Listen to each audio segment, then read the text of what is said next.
bem-vindos. Hoje vamos fazer uma análise mais aprofundada de um conjunto de textos e notas que nos chegaram e que são, bem, bastante peculiares. Pois são. O tema central é a forma como certas figuras bíblicas parecem ter-se movido. E não falamos de viagens normais, claro. Não, nada disso. Falamos de maneiras extraordinárias, aparentemente guiadas ou até quase que obrigadas por uma força espiritual. Exato.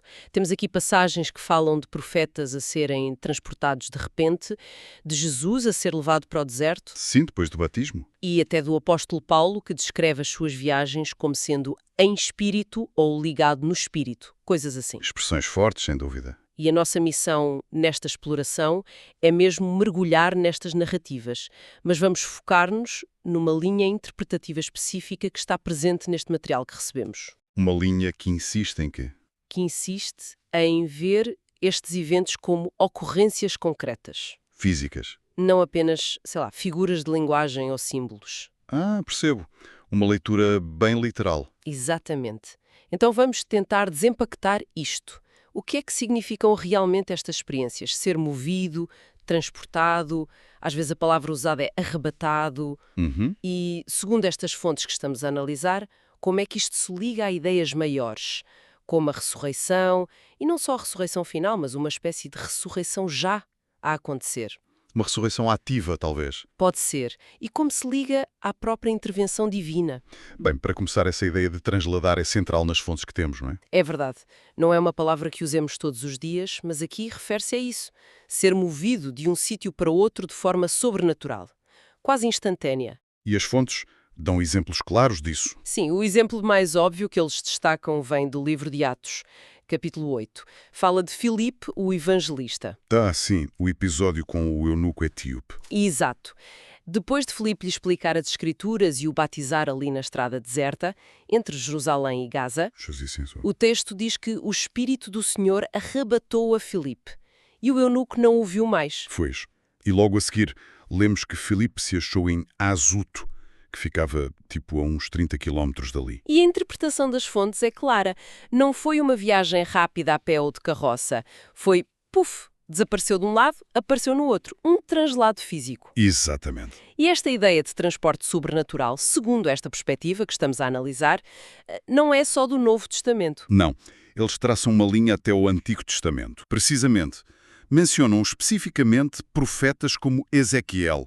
Ele descreve várias vezes ser levantado pelo Espírito e transportado, às vezes em visão, outras vezes, talvez mesmo fisicamente. De onde para onde, normalmente? Frequentemente da Babilónia, onde ele estava exilado, para Jerusalém. E esta linha interpretativa entende isto como mudanças literais de topos de lugar físico. Mesmo que ocorressem no contexto de uma visão, a mudança de local era real para eles. Interessante. E o ponto fascinante aqui, e é central na interpretação que as fontes chamam teologia de impacto, é que estes movimentos não são descritos como uma escolha do profeta. Não é o Ezequiel a dizer apetece-me ir a Jerusalém em espírito hoje. Não de todo. É uma ação do Espírito sobre o profeta. E talvez seja bom clarificar. Esta teologia de impacto, que aparece muito no material, é uma corrente que defende consistentemente a leitura literal destes eventos. Eventos que muitas vezes são vistos como simbólicos. Certo. Foca-se na intervenção física direta, do divino. E nas consequências disso, para quem a vive. Exatamente. E essa teologia de impacto aplica esta leitura literal a outros eventos também? Imagino que sim. Sim, e às vezes de forma bastante radical. Veja-se o profeta Elias, por exemplo. O carro de fogo, a ascensão. Pois, a narrativa tradicional, sobretudo na tradição judaica posterior, fala da ascensão dele ao céu, implicando que ele não morreu. Certo. No entanto, a teologia de impacto, tal como apresentada aqui, argumenta outra coisa. Sugere que a experiência de Elias envolveu primeiro uma morte física. Morte. Sim. Seguida de uma ressurreição. E só depois o seu translado, o seu transporte para outro local na Terra. Não uma ascensão ao céu sem morrer. Mas onde é que eles baseiam isso? Numa análise que dizem ser detalhada dos textos originais e do contexto, a ideia-chave é que o poder divino que o transportou só podia operar em um corpo que já tivesse sido transformado pela ressurreição. Uau! Morte, ressurreição e depois transporte. Isso é Bem diferente da imagem habitual. bastante diferente, sim. E esta lógica aplica-se a outras figuras. Aplica-se, por exemplo, à experiência de João Batista em Patmos, no livro do Apocalipse, quando ele tem a visão. Exatamente. Na visão inicial de Cristo glorificado, João diz: caí a seus pés como morto. A teologia de impacto interpreta isto Literalmente. literalmente. João teria morrido com o impacto da visão. Depois, Cristo toca-lhe e diz: não temas, eu sou o que vivo e fui morto, mas eis aqui estou vivo para todo o sempre. Só depois desta ressurreição é que João estaria apto a receber o resto da revelação. Então, o próprio ato de receber a visão já é visto como um arrebatamento, possibilitado por este ciclo de morte e vida. Essa é a ideia. Ser elevado ou movido por uma esfera de percepção diferente que exigia essa transformação prévia. Portanto, no Antigo Testamento e até em João, no Apocalipse, segundo esta visão, o transporte ou receber revelações muito intensas parece exigir sempre este ciclo prévio, morte e ressurreição para cada evento. Exatamente. É a interpretação apresentada. Contudo, as fontes também assinalam uma mudança importante no Novo Testamento. Assim, com quem? Particularmente com figuras como o apóstolo Paulo. Introduzem o conceito de ressurreição ativa. Ressurreição ativa. O que seria isso? A ideia é que, depois da ressurreição de Cristo, o poder dessa ressurreição já estaria a operar nos crentes antes da morte física deles. Ah, ok. Uma espécie de participação antecipada. Algo assim. E essa ressurreição ativa permitiria fenómenos como o transporte sobrenatural, o translado, sem ser preciso passar pelo ciclo de morte e ressurreição a cada vez. O corpo do crente já estaria de alguma forma a participar nessa nova realidade.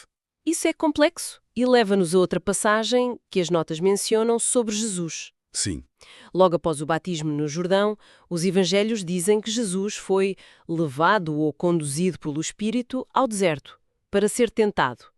As fontes sugerem algo peculiar sobre isto. sim, as fontes áudio não exploram muito esse episódio, mas as notas escritas apontam para uma interpretação na mesma linha do que temos falado. Que seria? Sugerem que este ser levado pode ter sido também um translado, um transporte físico, não só uma inspiração para ir para o deserto. Um transporte físico. Sim.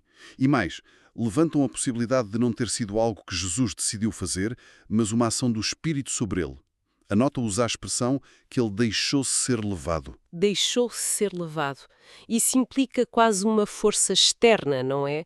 Talvez até contra a vontade inicial dele. É essa a sugestão, sim, que o moveu fisicamente. As fontes identificam este espírito. A teologia de impacto, neste material, associa esta ação ao que chama espírito geovásico. A espírito geovásico. Ok. Parece referir-se ao espírito associado a Yahvé no Antigo Testamento, ligado a manifestações de poder, a revelações, às vezes de natureza mais severa, exigente, como as apocalípticas pré-Cristo. Ok. A ideia seria que este mesmo poder, que movia os profetas, atuou sobre Jesus depois do batismo. Impeliu-o para o confronto no deserto. A noção de ser levado, talvez com alguma relutância inicial, encaixa nesta ideia de uma força divina externa a direcionar fisicamente a pessoa para um propósito. Neste caso, a tentação. Fascinante e um pouco desconcertante, tenho de admitir. Sem dúvida. Mas agora vamos ao apóstolo Paulo. As fontes dão muita atenção à forma como ele viajava. Começa com Atos 19.21. Paulo propôs em espírito ir a Jerusalém. Isto já não soa um simples plano de viagem, pois não? De facto, a expressão propôs em espírito, no grego etoto en tu pneumati, já sugere para esta leitura mais do que uma decisão pessoal. Indica uma intenção formada sob a influência ou direção direta do Espírito Santo. Mas é a passagem seguinte que eles consideram ainda mais explícita. Atos 20.22. Ah, sim. Quando Paulo fala aos anciãos de Éfeso, ele diz: E eis que agora vou a Jerusalém, ligado no Espírito, em grego, didemenos ego tu pneumati, não sabendo o que lá me há de acontecer. E as fontes sublinham que esta expressão ligado no espírito não pode ser só um sentimento de obrigação ou uma convicção forte. Exatamente. A análise da teologia de impacto, baseada numa nota que examina o grego e compara com outras passagens, como Atos 16.6. Onde eles foram impedidos pelo Espírito Santo. Isso mesmo. Essa análise propõe uma leitura muito mais literal e física de D de menos. Argumenta que a palavra deriva de deu, que significa amarrar, acorrentar. Acorrentar. Sim. A interpretação radical que as fontes avançam é que Paulo estaria a descrever-se como literalmente acorrentado e puxado pelo Espírito. Acorrentado e puxado, isso é, uau, quase violento. Implica que ele não tinha controlo sobre esse movimento. A implicação é que era uma força irresistível, que o movia fisicamente na direção pretendida pelo Espírito, neste caso, Jerusalém. Não necessariamente contra a sua vontade final, atenção, mas certamente não dependia da força dele ou de transportes normais. Seria um transporte sobrenatural, um translado onde o espírito era o agente que o puxava. Essa é a interpretação. E isto, segundo as fontes, é reforçado por outras referências de Paulo, como a intenção de ir no espírito até Roma. Veem isto como mais uma prova de que Paulo operava dentro daquela dinâmica da ressurreição ativa que falamos. E as distâncias das viagens dele? As fontes mencionam isso também. Sim, usam isso como um argumento pragmático. Estimam que as viagens missionárias de Paulo cobriram uns 5.500 a 6.000 quilómetros. É imenso. É, atravessando mar e terra, muitas vezes em prazos apertados ou com deslocações muito rápidas entre sítios distantes. Difícil só com os mais da época. Muito difícil, se não impossível, argumentam eles, no tempo descrito em Atos. A conclusão que apresentam é que estas viagens teriam necessariamente de incluir múltiplos momentos de transladação sobrenatural. Momentos em que Paulo era puxado pelo Espírito para cobrir grandes distâncias rapidamente. Este seria o modo de viajar dele como manifestação dessa ressurreição ativa no seu corpo. Esta perspectiva muda completamente a imagem das viagens missionárias de Paulo, mas as fontes não ficam por aqui. Apresentam também uma interpretação muito radical e detalhada sobre Maria, a mãe de Jesus. Ah, sim. A secção sobre Maria é das mais elaboradas e, talvez, das mais controversas nesta perspectiva da teologia de impacto. Qual é o ponto de partida deles? A concepção de Jesus enfatizam muito que foi obra exclusiva do Espírito Santo, sem contribuição biológica de José e, crucialmente, sem a fecundação de um óvulo de Maria. Sem óvulo. Sim. Argumentam que, para o corpo de Jesus ser formado diretamente pelo Espírito Santo no ventre dela, o próprio corpo de Maria precisava estar num estado de pureza absoluta, livre de qualquer vestígio de pecado ou corrupção herdada. Ok. E como é que o corpo dela teria chegado a esse estado, segundo eles? É aqui que entra a parte mais radical. Propõem que, na Anunciação, quando o anjo diz "O Espírito Santo virá sobre ti e o poder do Altíssimo te cobrirá com a sua sombra", 35? exato, essa sombra deve ser interpretada literalmente como a sombra da morte. A sombra da morte? Quer dizer que... Que Maria morreu fisicamente naquele instante. O corpo dela ter-se-ia tornado inerte, sem vida. Para apoiar isto, citam Isaías 53.2, a profecia sobre o Messias, que diz que ele cresceria como raiz de uma terra seca. E aplicam isso ao ventre de Maria. Uma terra seca, morta. Exatamente, naquele momento. Maria morreu na Anunciação. Sério? E depois, A vida só teria voltado ao corpo dela, nesta visão, com a entrada de Jesus, que é descrito como a ressurreição e a vida. A concepção de Jesus no ventre dela seria ao mesmo tempo a sua própria ressurreição. então ela ressuscita no momento em que Jesus é concebido nela. Sim, o corpo dela, agora ressuscitado e livre de corrupção, seria o ambiente perfeito, a nova criação, onde o corpo santo de Jesus poderia ser formado pelo Espírito. É uma sequência. Morte, ressuscitação e concepção, tudo ligado à Anunciação. É mesmo extraordinário. E como é que isto liga com a ideia de transporte, de translado? Liga diretamente com o episódio seguinte em Lucas, a visita de Maria à prima Isabel. Ah, a visitação. Isso. Lucas diz que Maria levantou-se naqueles dias e foi apressadamente às montanhas a uma cidade de Judá. As fontes questionam a logística disto. A viagem da Galileia até a Judeia, Exato. da Galileia onde Maria vivia, até à região montanhosa da Judeia onde Isabel vivia tradicionalmente em Caram, seria uma distância considerável. Talvez 100, 150 quilómetros. Por terreno difícil. E fazer isso apressadamente. Pois, Apressadamente ou rapidamente, especialmente para uma jovem que tinha acabado de conceber ou estava no processo. Segundo algumas nuances deles, pareceria implausível por meios normais. Então a conclusão das fontes É que Maria foi transladada pelo Espírito Santo. Argumentam que, como ela já estaria num estado de ressurreição ativa, depois da sua própria morte e ressurreição na Anunciação, o transporte sobrenatural era não só possível, mas a única explicação lógica para a descrição de Lucas, apressadamente. um translado como o de Filipe, ou as viagens de Paulo, sim, semelhante. Ou mesmo as experiências dos profetas antigos, como Ezequiel, que eram transportados. Esta interpretação serve para reforçar a natureza totalmente sobrenatural dos eventos à volta da concepção e nascimento de Jesus. E acrescentam mais alguma coisa sobre isso. Acrescentam um ponto, que só um corpo ressurreto como o de Maria, livre de corrupção, poderia não só conceber sem pecado, mas também nutrir adequadamente o corpo santo de Jesus durante a gravidez. É realmente uma teologia com implicações profundas e que exige uma reinterpretação drástica de passagens muito conhecidas, o que nos leva a um ponto que parece ser crucial em todo este material: a insistência na literalidade. Sem dúvida.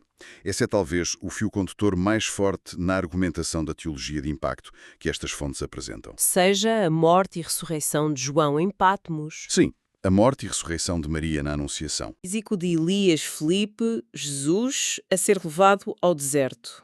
Ou Paulo a ser acorrentado e puxado pelo Espírito. Exato. A insistência é sempre a mesma. Nada disto é simbólico ou alegórico ou só uma visão interior. Exato. São descritos e interpretados como experiências reais, concretas, físicas, vivenciais. E qual é a justificação deles para esta rejeição tão forte do simbolismo, que é comum noutras leituras destes textos? O argumento central é que tratar estas passagens como meras metáforas ou símbolos esvazia o significado original, esvazia o impacto que os autores bíblicos queriam transmitir. Como se estivéssemos a suavizar a coisa. É um pouco essa a ideia. Sugerem que reduzir isto a linguagem figurada é uma forma de domesticar o radicalismo da intervenção divina, torná-la menos perturbadora ou desafiadora para uma mentalidade moderna. Eles insistem que os autores estavam a descrever o que acreditavam ser eventos reais com consequências reais.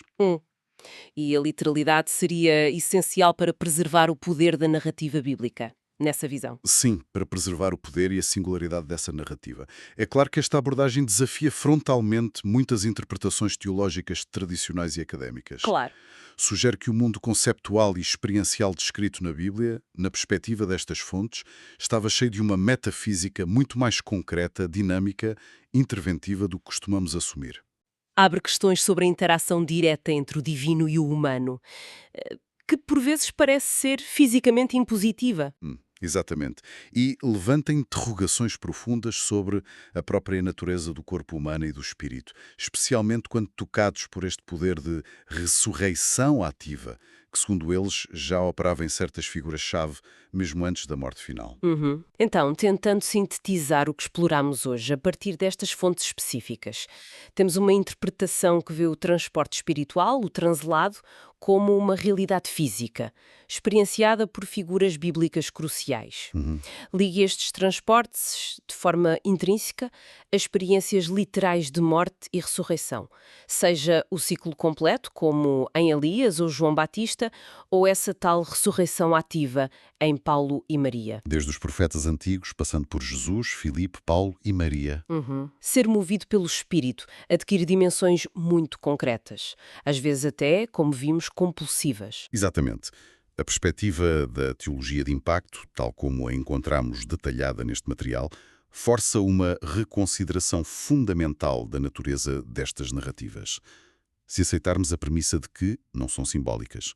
A questão torna-se: que tipo de realidade estão elas a descrever? Precisamente. Que implicações tem isso para a nossa compreensão da interação divino-humana, da natureza do corpo ressurreteiro, mesmo nesse estado ativo, pré-morte, das manifestações do espírito no mundo físico? São questões que vão muito além da simples curiosidade exegética, não é? Tocam no cerne da cosmovisão bíblica, pelo menos como interpretada por esta corrente. sem dúvida. E com isto deixamos uma reflexão final, que emerge diretamente desta análise. Se estas experiências de transporte sobrenatural, de morte e ressurreição em vida, não fossem meras metáforas ou visões interiores, mas eventos reais e físicos, como estas fontes argumentam, como é que isso poderia alterar a nossa compreensão do que era considerado possível naquele tempo? Exato. E mais amplamente. O que nos diria sobre a natureza e os métodos da própria intervenção divina na história humana? Fica a interrogação para quem nos ouve continuar a explorar.